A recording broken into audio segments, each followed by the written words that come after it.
Hi, in this video I'm going to show you how to install your mohair into the side of your pet door insert to create a weather seal. The first thing you want to do is take a Phillips head screwdriver.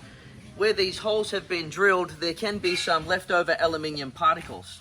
If that's the case, you do want to put your Phillips head screwdriver in here and clear it out like so that the mohair can go through without obstruction.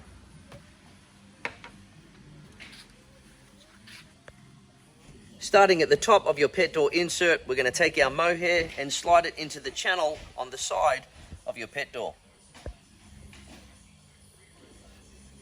You can use your fingers, but if you do have a pair of pointy nose pliers, sometimes that can help you in the installation process. You then want to slide it all the way down. Again, making sure that you're going through the hole. And again, like so.